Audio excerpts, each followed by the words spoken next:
Legal, vamos falar de liderança que lidera pessoas difíceis. Olha, não é uma, nem duas, nem três pessoas que eu já trabalhei ao longo da minha carreira profissional, da minha jornada, desde a área técnica, não é? Que a minha formação é da área de engenharia de energia. O meu berço profissional é a indústria de geração de energia elétrica. E também as equipes que eu trabalhei, que eu formei, as equipes que eu trabalhei junto, ajudando a conduzir projetos, as minhas equipes de palestras, de eventos, que me ajudam ao redor do Brasil, atendendo empresas, mentorias, enfim, todos são unânimes em dizer que uma das maiores dificuldades da liderança é, de fato, conduzir pessoas difíceis. Pessoas difíceis, muitas vezes, elas não aguentam fazer acordo, não é? Pessoas difíceis, muitas vezes, elas têm dificuldade de fazer algo que não seja do jeito delas. É verdade. Pessoas difíceis, muitas vezes, elas têm uma resistência muito grande a receber feedback, a dar feedback, e muitas vezes o feedback que ela dá, a maioria das vezes, é um feedback que eu não digo negativo, eu digo que é um feedback de crítica, ou de fofoca, ou de apontamento de erros somente. Então, isso é uma jornada muito comum. Elas muitas vezes não conseguem compartilhar conhecimento, compartilhar ideias, sugestões, trabalhar em equipe de uma maneira produtiva, de uma maneira saudável. Geralmente são de difícil trato, muito difícil trato. Elas têm algumas têm um certo ar de arrogância, não é? E prepotência, por que não? E até mesmo com um comportamento um pouco agressivo e até mesmo com traços de bipolaridade no seu comportamento. Isso é normal dentro das características mais comuns das pessoas que são consideradas difíceis, não é? E uma pessoa difícil dentro de uma organização, ela causa muitos conflitos, né? Ela causa desmotivação dos colegas de trabalho, ela causa dificuldade de relacionamento com a sua liderança, ela não consegue alçar voos maiores dentro da empresa, da sua carreira como um todo. Ela trava o seu sucesso, né? Uma pessoa difícil, ela não consegue gerar prosperidade para a sua própria vida. Então isso atrapalha demais essa jornada. E o que eu costumo dizer para você, que um líder, quando ele está diante de alguém muito, muito difícil para se tratar, ele precisa de ferramentas, ele precisa de estratégias para saber lidar. Porque muitas vezes não é uma pessoa só, não é? Nesse grupo. Muitas vezes é uma, duas pessoas em departamentos diferentes. Porque se você for líder, por exemplo, da área de logística, você pode ser que tenha uma pessoa difícil na sua equipe. Mas se você for um líder operacional, pode ser que você tenha pessoas diferentes e departamentos diferentes, distintos.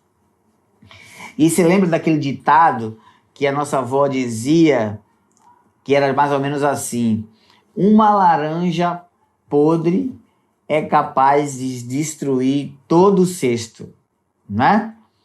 Então, uma fruta podre no cesto, ela tem o poder, a capacidade de contaminar negativamente quem está ao redor.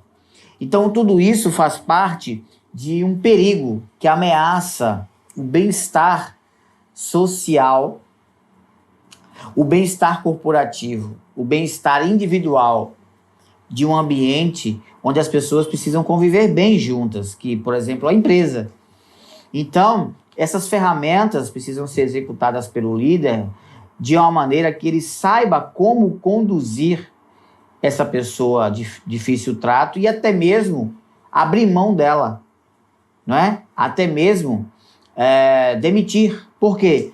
Porque existem etapas que você precisa cumprir, não é? E eu vou passar para vocês aqui algumas etapas que você precisa cumprir para que as pessoas difíceis possam ser trabalhadas, né? E de repente até mudarem, né? Melhorarem até a sua conduta, a sua performance. Então a primeira coisa que o líder ele precisa ter em mente é que ele precisa de fato saber quais são as causas que faz essa pessoa ser difícil. As causas podem ser comportamentais, psicológicas, técnicas, podem ser experiências que essa pessoa passou e que deixou ela com alguns traumas, seja experiências pessoais ou experiências profissionais. Então a primeira coisa que você precisa fazer é apontar, fazer um mapa.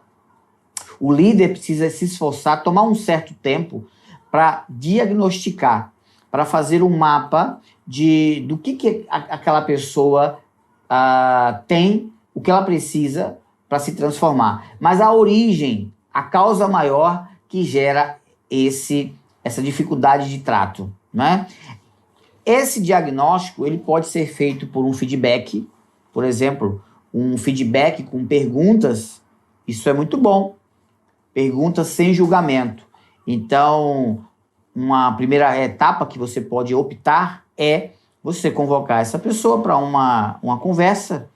E nessa conversa, ela não pode ter o ar de ameaça para essa pessoa. Essa conversa ela não pode ter o ar de acusação. Essa conversa tem que ser um ar de deixar a pessoa à vontade, para que ela se exponha, para que ela fale o quanto ela quiser. E você precisa fazer perguntas que explorem ela e estimulem ela a falar. Como, por exemplo, perguntas que diga para ela que ela tem liberdade para se expressar.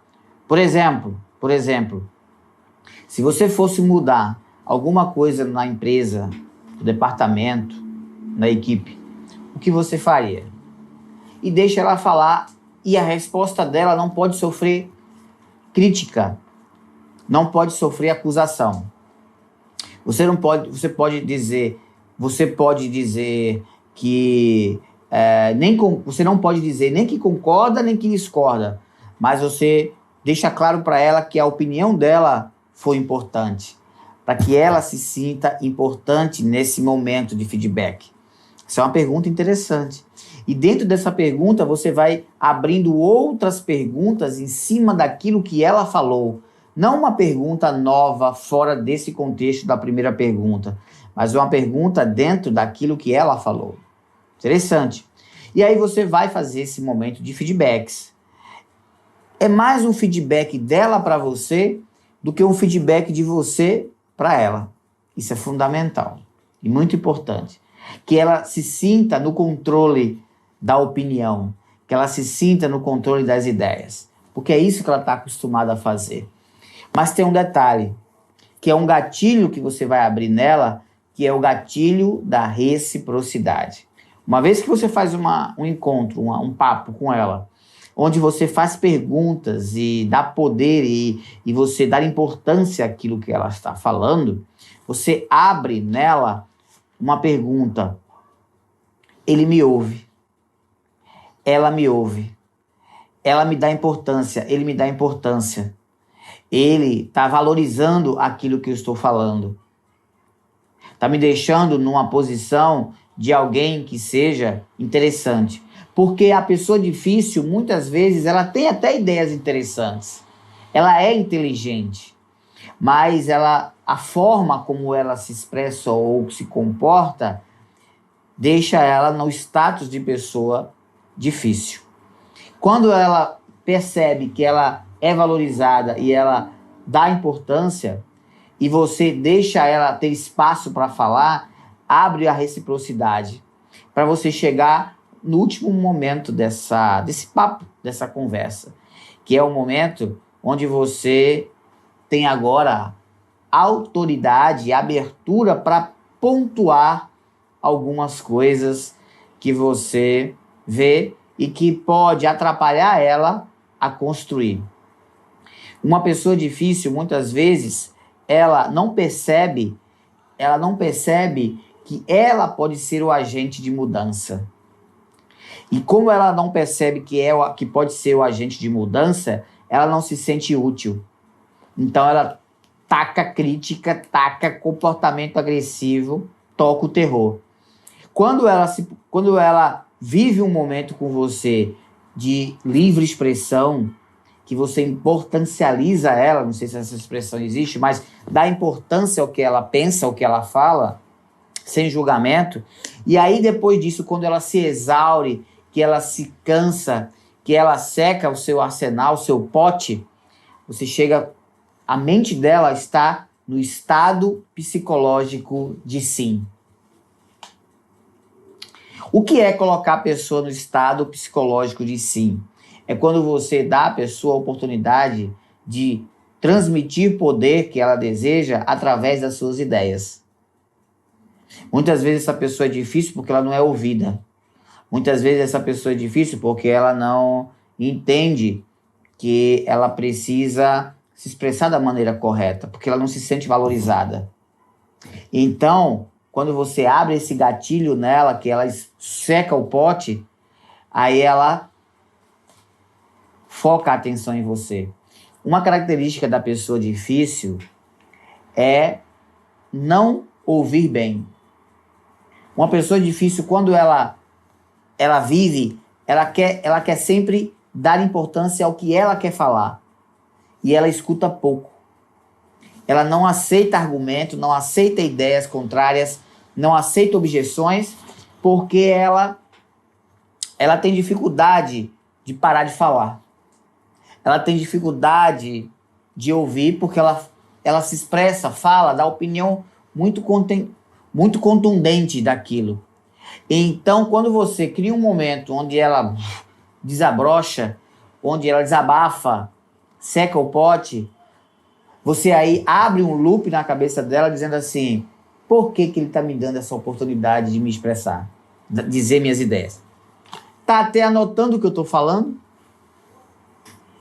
E aí, quando você for começar a falar e dar a ela feedbacks, ela vai começar a entender que agora é a hora de ouvir, porque ela já soltou tudo ou muito daquilo que ela queria.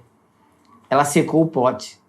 Quando o pote dela tá seco, só resta agora encher.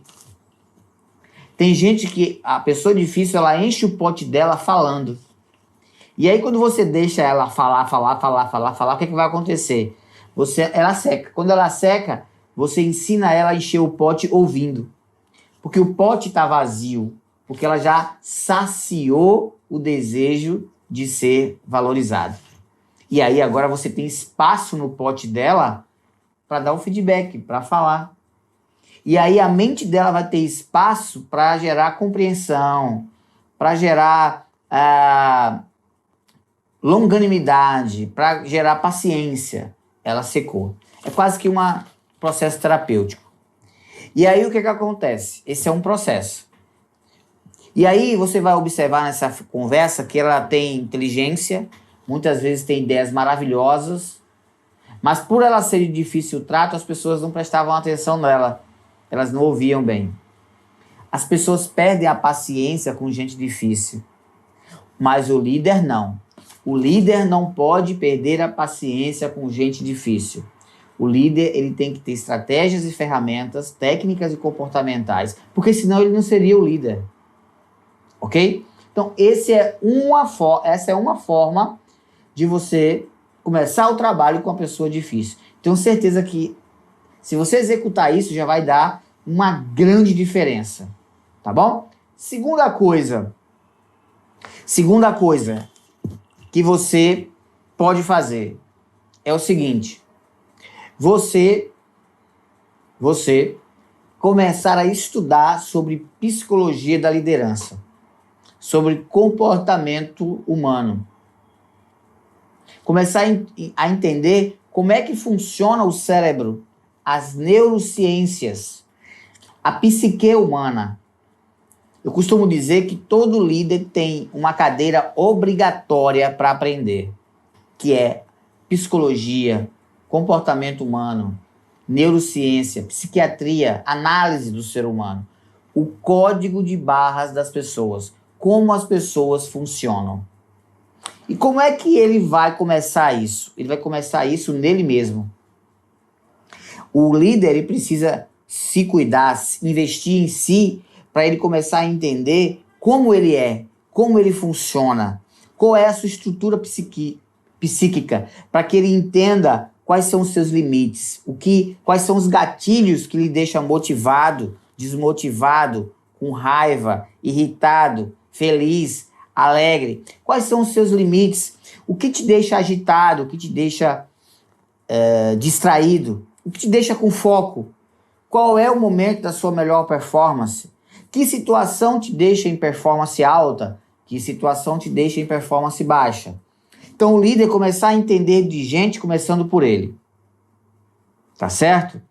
Aí ele parte para esse segundo ponto que eu falei, que é ele, a partir do momento que ele conhece a si, ele começar a desenhar a pessoa que está diante dele. O ser humano que ele lidera.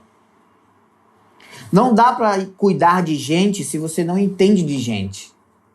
Não dá para você cuidar de carro se você não entende de carro. Não dá para você cuidar de cachorro se você não entende de cachorro. Liderar é cuidar de gente. E cuidar de gente é entender de gente. E entender de gente é entender sobre você. Então essa é a segunda etapa. É você começar a se estudar. É um processo. Ele é mais lento. Mas ele dá muito resultado. Talvez até mais do que o primeiro que eu falei para você. Que era de fazer essa reunião de feedback. Mas é importante fazer. Então você vai começar a diagnosticar você, listando o que te deixa motivado, desmotivado, inspirado, triste, alegre, feliz. Ativo, com força, com fraqueza. O que te deixa com medo. O que te deixa cada vez com mais energia para trabalhar. Tá? O que te move e o que te trava. O que te deixa ansioso e preocupado. Listou isso, começa a se observar pelo menos um mês. Um mês de autoobservação. Isso me deixa como? Como é que eu reajo?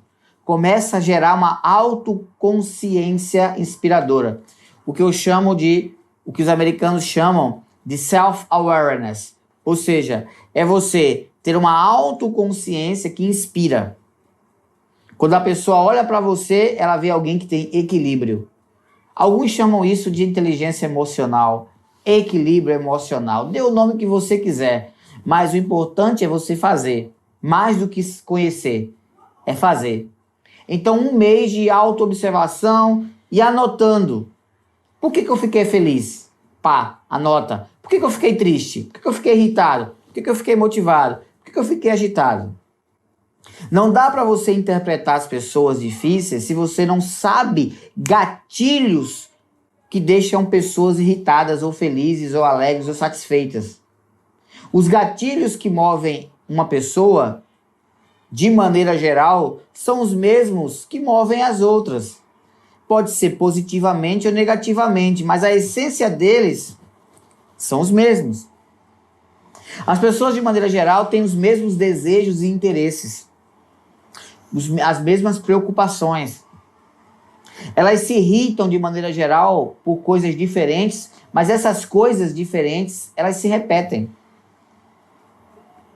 Então, quando você começa a se entender e entender do seu mecanismo de ação psicológico, você começa a entender e ler nas outras pessoas por que elas agem daquele jeito.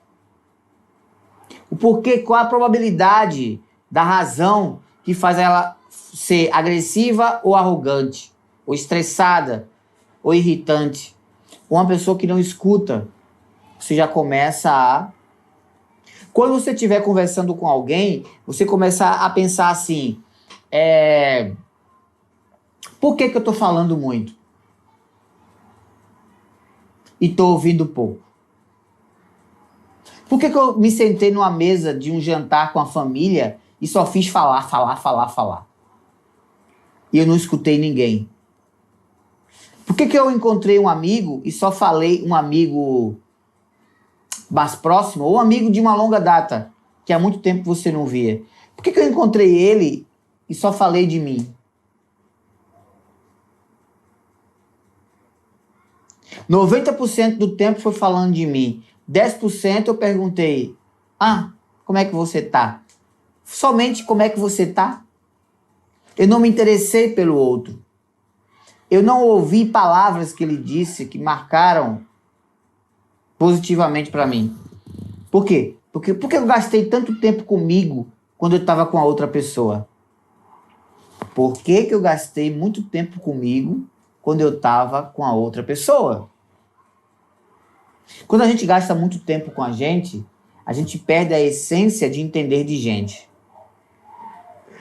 No primeiro momento, é importante você gastar tempo com você para você se conhecer e se entender e entender as suas engrenagens. Quando você começar a ter consciência da sua máquina, começa a observar isso de maneira automática e gaste mais tempo com a outra pessoa, com os outros. Porque você vai ver o que os outros reagem, o que falam, o que pensam, vai te ajudar muito também na sua jornada como pessoa. Um líder que entende de gente, ele é um líder extraordinário. Ele é um líder diferenciado. Ele é um líder que chama a atenção. Ele é um líder que ele pega um problema que aparentemente é grande e transforma em pequenininho. E os pequenininhos passam despercebidos no âmbito das pessoas. Por quê? Porque ele tem a habilidade de cuidar de gente, entendendo de gente. Ele manobra bem a máquina ser humano. Por isso que eu falei que é a cadeira principal, é a cadeira obrigatória do líder entender de gente. Então, você cumpre esse segundo momento. Começar a mapear, diagnosticar como é que essa pessoa funciona. Quais são os gatilhos dela? Quais são os interesses que movem ela? Por que ela diz tal coisa? Por que ela pensa daquele jeito? E aí você vai começar a encontrar caminhos e rotas para que ela fique mais equilibrada, tranquila e calma. E você vai encontrar caminhos e rotas para conduzir essa pessoa. Aí você me pergunta, Rodrigo, eu entendi. Legal. Ou feedback, ou entender melhor da pessoa a partir de mim. Um processo de mais de longo prazo. Ok. Mas você pode fazer as duas coisas também, juntas. Tá? Nada impede de você juntar essas duas estratégias e aí empoderar ainda mais a solução e transformar uma pessoa difícil em uma pessoa extraordinária, com espírito de equipe, agradável, e ela mudar completamente. E se você fizer uma coisa ou outra, ou as duas coisas juntas e não dar resultado? E aí você então vai cogitar a possibilidade de desligamento, de jogar fora. Porque com o mesmo amor que um líder, ele tenta trazer a pessoa para um propósito, para que ela se ajude, ele também vai ter que jogar fora essa pessoa, tá certo? No sentido de também ajudá-la. Porque se com tudo isso ela ainda não está bem, então aquele ambiente, aquela organização está fazendo mal para ela. E até por uma questão de saúde pública, porque ela está contaminando as outras pessoas de um jeito que não dá mais saída, por uma questão de saúde dela e de outros, e sua, é melhor você comunicar a empresa e a empresa fazer um processo demissional, para que ela encontre o caminho dela, e aí ela se torne, vá buscar a verdade dela.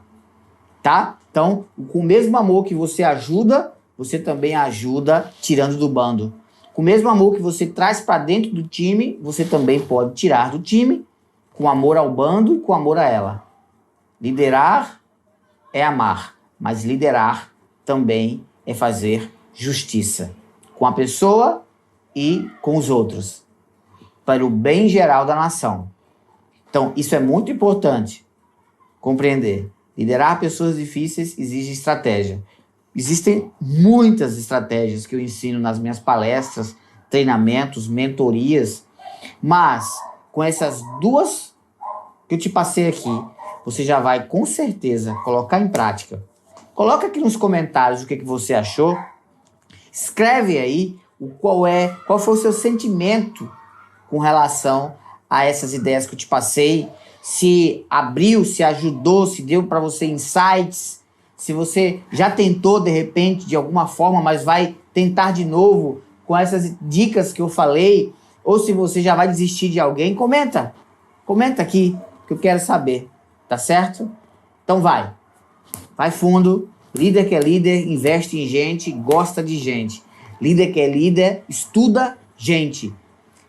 É o que eu costumo sempre dizer.